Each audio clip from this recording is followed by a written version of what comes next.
angkleng-angklengan. Iya, lebih keras yang kecil. Lebih keras yang kecil biasa. Klung, klung, klung.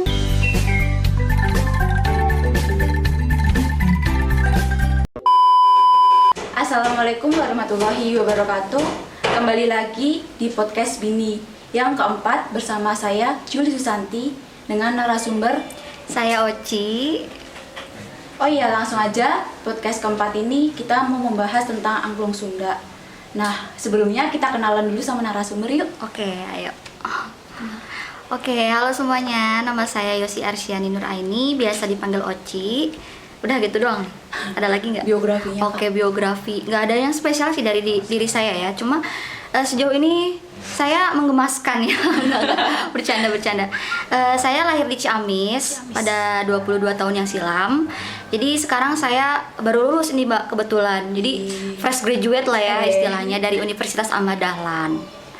Oh iya, prodinya ilmu komunikasi. Iya. Nah, kesibukan Sekarang ya? Iya, pas pandemi. Aduh, dibilang kesibukan di masa pandemi ini susah banget ya. Soalnya emang rata-rata orang-orang nggak sibuk apa-apa sih, termasuk saya gitu. Kalau saya sendiri kan berhubung fresh graduate ya Mbak, jadi sekarang lagi sibuk-sibuknya mencari peruntungan di dunia pekerjaan khususnya gitu. Tapi apa aja saya kerjain, yang penting halal sih. Gitu aja. Terus kan ini mau bahas tentang angklung Sunda. Iya. Boleh diceritain tentang angklung? Angklung ya. Oke, angklung itu sebenarnya saya nggak cukup banyak tahu ya tentang angklung. Tapi sejauh ini saya berpengalaman lah dalam dunia perangklungan, asik. Jadi angklung itu kan salah satu musik tradisional ya Mbak. Itu tuh pertama dikenalkan itu dari suku Baduy yang ada di pedalaman Banten. Oh, jauh. Nah, itu kan masih kayak ada sangkut pautnya sama masyarakat Sunda kan. Nah, pada saat itulah angklung diperkenalkan sebagai alat musik tradisional dari Jawa Barat gitu. Itu untuk sekilasnya sih gitu. Dan dulu tuh angklung tidak seramai sekarang.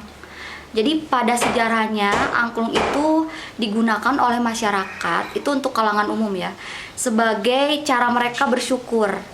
Jadi dulu tuh ada istilah namanya syukuran dalam menanam padi atau panen, dan biasanya mereka memainkannya di buruan. Kalau dalam bahasa Sunda, buruan itu kayak halaman.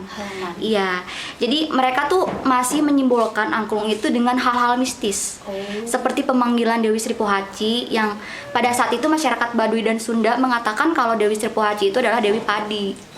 Jadi bagaimana rasa syukur mereka ucapkan atau mereka luapkan dari alat musik angklung itu sendiri. Nah, makin kesini tuh pada zaman penjajahan ya, itu udah masuk tuh angklung, cuma beda lagi fungsinya, bukan sebagai rasa syukur. Dan pada saat penjajahan dibungkus sama masyarakat itu sebagai rasa semangat untuk melawan penjajah itu sendiri. Nah, makanya nggak heran tuh dulu angklung sempat ada kayak larangan gitu kan dari zaman penguasa penjajahan itu sendiri yang menjajah Indonesia, dan hanya anak-anak kecil aja yang main. Jadi dibatasin. Soalnya mereka menganggap permainan angklung itu adalah salah satu permainan yang cukup mengganggu gitu. Terus kan angklung kan banyak jenisnya. Iya. Nah, itu jenis-jenisnya. Kalau jenisnya sih yang kita kenal sekarang ya, itu yang biasa kita mainkan itu ada jenis padaeng. Nah, kenapa disebut padaeng? Soalnya jenis angklung padaeng ini diperkenalkan oleh Aki Daeng Sutigna. Siapa tahu nggak Aki Daeng Sutigna itu siapa? Belum tahu. Aki Daeng Sutigna itu adalah guru dari Ujo Ngalagena. Tahu kan angklung Ujo yang ada di Bandung? Nah, itu muridnya dari Padaeng. Pada awalnya angklung itu sendiri bernada kayak Sunda banget lah, kayak salendro pelog yang kayak gitu kan. Nah, pada tahun 1938 kalau nggak salah Padaeng ini menginovasi angklung dengan menggunakan nada diatonis kayak do re mi fa sol la si do yang sampai sekarang kita pakai, dan yang biasa kita perkenalkan di sekolah-sekolah atau yang biasa kita pakai gitu. Terus ada lagi nih jenis angklung, angklung reog. Itu biasanya angklung reog itu dipakai atau ditampilkan pada saat acara reog. Angklung Bali juga ada, dan itu memang melihat dari angklung Sunda, lalu mereka memodifikasi dengan nada dan suara yang berbeda khas dari daerah mereka sendiri gitu. Terus kan ada angklung yang dipegang, ada angklung yang itu yang ditoel kan, Iya, angklung ditoel. toel. Nah, yang dipegang itu yang saya tadi jelaskan padaeng ya. Yang angklung toel itu sebenarnya hampir sama fungsinya. Cuma yang angklung toel itu iramanya lebih kayak rentep. Harus kayak lebih cepat memainkannya. Soalnya kalau misalkan ada satu nada yang kelewat, itu jedanya bakal kerasa banget. Beda sama yang Beda. Kalau yang padaeng itu lebih dari kekompakan. Kebayang nggak kalau padaeng satu-satu nih megang, terus ada beberapa orang kan yang megang, itu harus benar-benar kayak kerjasama yang bagus. Kalau angklung toel itu rintangannya lebih ke konsentrasi yang tinggi, soalnya kita sendiri yang main, dan nadanya juga harus kayak yang tersusun gitu kan, gitu. Terus cara memainkan yang benar? Sebenarnya kalau kalau untuk belajar sendiri nggak ada patokan tertentu ya. Cuma emang ada standar khusus bagaimana si angklung itu dapat berbunyi dengan baik. Kalau saya ya selama saya belajar di Sanggar gitu kan alhamdulillah guru saya juga dari anak-anak Bandung dan ada ISBI juga gitu. Itu tuh kan ini tangan ya. Harusnya nih dilurusin tangannya, terus pegang si angklung yang atas gitu. Nah ini si tangan kan gini kan ada berbentuk pipa kan dari si bambu itu. Ininya dimasukin, relax. Jadi yang goyang ininya, bukannya ini ya. Gitu. Sebenarnya kalau dari posisi angklung itu sendiri lebih baik bunyi itu akan keluar maksimal ketika si bambunya ini yang berbentuk pipa di sebelah kanan. Gitu, nggak kebalik gitu loh. Kadang ada orang yang emang yang penting bunyi aja gitu kan, tapi tidak melihat cara dia memegang itu seperti apa, sehingga akhirnya akan mengeluarkan bunyi yang kurang maksimal gitu. Terus yang kedua tekniknya adalah staccato, dan staccato itu artinya kan hentakan ya, jadi nggak seharusnya kita kayak harus gitu, enggak, cuma kayak jet jet jet gitu, harus on tempo. Jadi kalau ada setengah ketuk aja yang kelewat itu bakal ngerusak semua not lagu gitu. Jadi tetap harus fokus sih. Biar fokus sama yang di depan yang itu juga kan namanya kondektur ya. Dirijen ya. Kalau kita bilang dirijen lebih modernnya gitu. Kan kalau angklung kan kayak dikombinasiin sama musik lainnya itu latihannya juga sama. Sama latihannya juga sama, dan alhamdulillahnya ya berkat Padaeng gitu, Padaeng Sutigna kan beliau memotivasi alat musik angklung yang diatonis ya, yang do re mi fa sol la si do. Jadi alhamdulillahnya kita di zaman modern ini bisa kayak mengikuti alur lah. Jadi kita nggak terlalu sulit untuk mengikuti alat musik modern yang mengiring angklung tersebut gitu. Kan ada perbedaan bunyi yang nyaring, ada yang itu tergantung dari bambu sama kecil-kecilnya pipa-pipa yang ada gitu. Dan biasanya nih ya angklung itu dibuat dari bukan sembarang awi ater biasanya tuh. Awi ater sama satu lagi gitu. Ada yang kalau misalkan dijemur itu pasti kuning ke coklat-coklatan. Awi itu bambu. Iya, bambu. Kalau dalam bahasa Sundanya itu awi. Bambu ater tuh biasanya sering dipakai buat pembuatan angklung. Tapi sekarang masih latihan-latihan angklung? Latihan sih sejauh ini, alhamdulillah, bukan mau sombong ya, ini mah sedikit memotivasi aja mungkin. Dulu awal-awal masuk ke Jogja kan kayak biasa aja gitu, ikut-ikutan kayak kompetisi gitu kan sama anak-anak yang lain. Kira-kira ada gebrakan musik apa lagi nih, dan kebetulan dari Saung Angklung Ujo itu kan mengadakan kompetisi tingkat provinsi. Nah dari Jogja sendiri, Sanggar kami gitu khususnya mengirimkan beberapa kelompok untuk bermain angklung di sana, dan alhamdulillahnya lagi juara 1. Itu emang pengalaman yang sangat luar biasa ya. Soalnya ditonton dari ratusan mata sampai kayak menuju ke go internasional gitu kan. Jadi bener-bener kayak excited banget dan bener-bener best experience banget sih pada saat itu. Terus kan angklung tuh ada yang bambunya 3 dan 2 itu sebenarnya sama aja sih fungsinya. Cuma tergantung kita kayak misalkan dari nada gede ringan, terus sama jenis angklungnya terus sama dari ukuran angklungnya itu sendiri. Yang gede, yang kecil. Gitu. Kadang kalau misalkan angklung yang lebih gede itu nadanya lebih kayak agem ya. Kalau dalam bahasa Sunda itu kayak beg, tapi bunyinya cenderung lebih rendah. Nah kalau misalkan angklung yang kecil itu kan pipa-pipa bambunya lebih kecil ya, jadi lebih enteng. Jadi akan menimbulkan beberapa getaran yang cukup nyaring gitu. Jadi lebih keras yang kecil. Lebih keras yang kecil biasanya. Nanti kalau do re mi-nya dari kayak dari gede dulu terus kecil gitu. Begitu pun sebaliknya, tergantung kebutuhan sih, gitu aja. Oh iya, lanjut lagi ya. Oke. Kan ini ada angklung yang besar yang tadi ditanyain gitu. Itu kira-kira kira-kira angklungnya itu namanya apa, terus kegunaannya apa? Oke, jadi sejauh mata memandang nggak, sejauh ini ya saya tahu angklung yang besar itu kayak dia tuh nggak sesuai sama angklung yang biasa main ya. Jadi bambunya sendiri itu lebih gede kan. Nah itu tuh biasanya dipakai pada saat penampilan kayak banyolan. Kalau di bahasa Sunda tuh banyolan.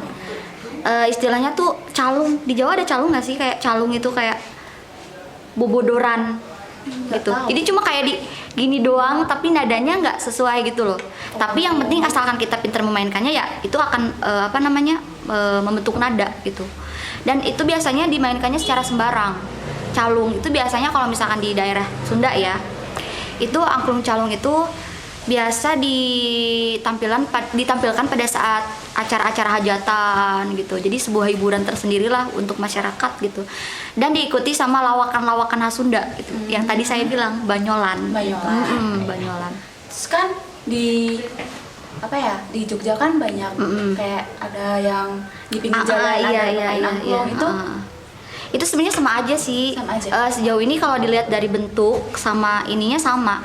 Cuma ya memang karena sekarang angklung ini sudah benar-benar banyak dilirik sama masyarakat luas.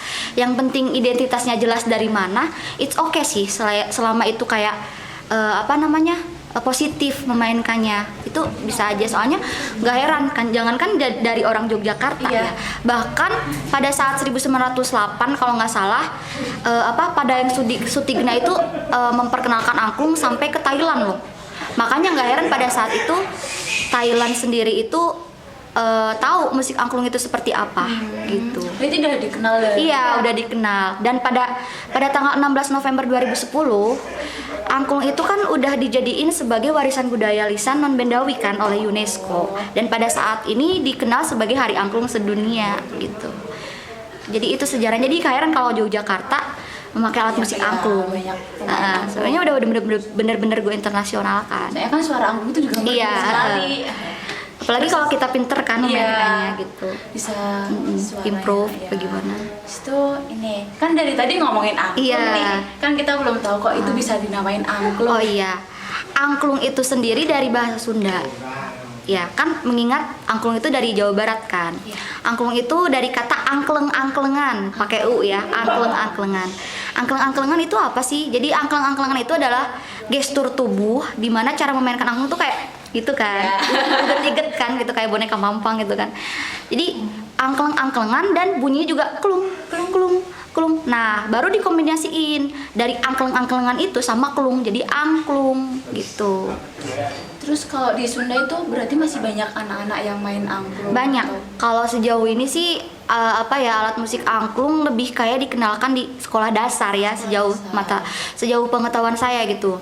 Apalagi minat anak-anak terhadap musik angklung khususnya itu sejauh ini cukup besar sih. Soalnya kayak dari bambu gitu. Iya, kan menarik. Terus cuma dari satu biji nih, cuma gara-gara mainnya banyak bisa jadi satu kesatuan nada gitu kan, sungguh menarik banget gitu kan. Biasanya kalau main angklung tuh sama alat musik lainnya. Iya boleh, apalagi yang sekarang zaman modern kan, apalagi angklung udah dirancang sebagai alat musik diatonis gitu kan. Jadi bisa kayak mix and match lah sama alat musik modern lain gitu, kayak gitar atau alat musik modern lainnya. Dan itu emang cukup dibilang menarik ya, dan memunculkan minat-minat baru nih di kalangan muda. Oh iya nih, kayaknya bagus nih, seru nih kalau misalkan angklung dipadu-padanin sama alat musik ini gitu.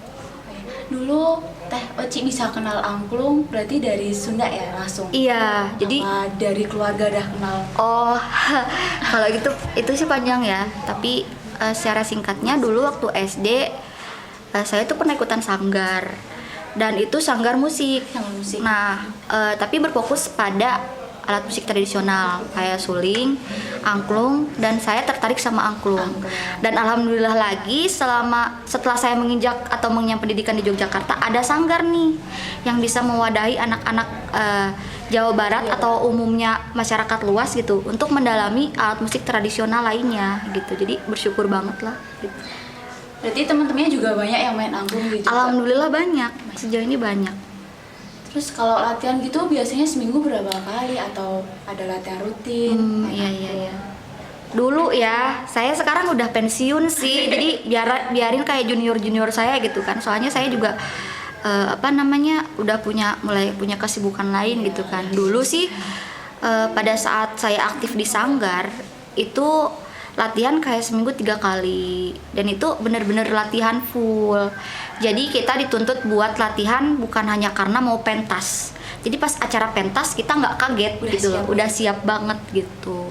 Itu aja sih. Terus kan kalau main angklung kan ada yang konduktornya, nah itu konduktornya juga harus nyesuaiin. Iya bener.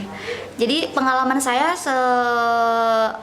semenjak saya ikut di sanggar, saya sekali-kalinya tuh jadi konduktor angklung, dirijen angklung. Dan itu bener-bener kayak di satu sisi saya excited banget ya, tapi itu di satu sisi kayak tanggung jawab besar saya gitu. Bayangin aja gitu kayak bawa segitu banyak anak-anak buat angklung orkestra, dan semua mereka tuh kayak fokusnya di saya gitu. Jadi saya harus bisa membawa mereka ke not atau di lagu yang bener gitu. Jadi kalau misalkan nanti saya salah dalam satu ketuk atau per ketuknya itu bakal jadi fatal gitu. Dan itu bener-bener kayak tanggung jawab sama ininya lumayan besar sih, tapi di satu sisi jadi kebanggaan tersendiri buat saya gitu.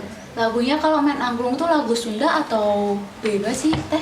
Nah, karena balik lagi ya, karena sekarang udah zamannya modern. Jadi emang pada zaman dulu itu alat musik angklung itu identik sama anak-anak, lagu-lagu anak-anak Sunda ya. Kayak tokecang tuh cis, kacang buncis, nyeng, cela itu.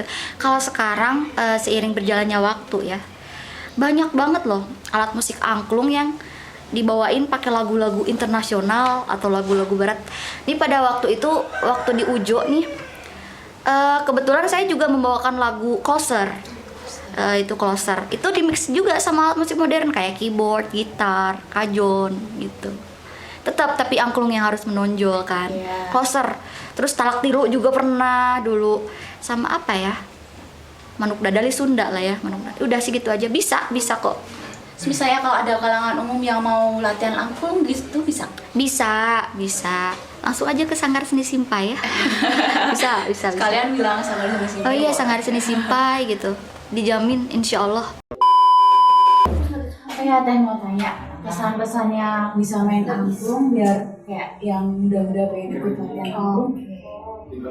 Jadi sebenarnya ya buat kayak lebih ke mengembangkan gitu kali ya, potensi sama melestarikan gitu kan, buat para memantik atau memancing para generasi muda untuk gemar bermain alat musik tradisional ya. Sebenarnya kalau dari saya pribadi itu lebih ke balik lagi ke diri pribadi ya.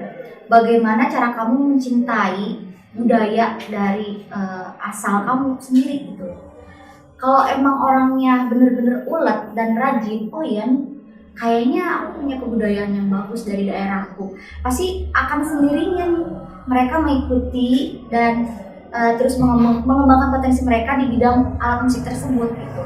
Dan tetapi ada satu cara sih yang lebih ini, gemar-gemarnya kita memperkenalkan alat musik sehingga alat musik tersebut tidak dipandang remeh oleh masyarakat luas, karena mereka kebanyakan menganggap kalau misalkan alat musik tradisional itu kayak apaan sih, kolot banget gitu kan. Padahal enggak, sebenarnya kalau kita bisa membungkus alat musik tradisional itu dengan baik, sehingga akan mengeluarkan output yang baik juga, dan itu akan memancing para generasi muda untuk wah keren nih, kayaknya harus ikutan deh gitu sih sebenarnya. Cara kita untuk membrand image itu sendiri kan, dari alat musik itu sendiri, membranding bagaimana sih alat musik itu sendiri bisa menampilkan sebuah yang cukup mengesankan lah di mata audiens gitu. Balik lagi ke pribadi masing-masing, mampu nggak? Iya sih, dari diri sendiri. Iya benar, harus kayak memotivasi dulu, terus mencintai, lalu mensosialisasikan dan mengimplementasikan di kehidupan sehari-hari gitu. Dan dibungkus secara modern sehingga menghasilkan output yang baik juga gitu. Cukup sekian podcast tentang angklung Sunda. Sampai jumpa di podcast lain. Assalamualaikum warahmatullahi wabarakatuh.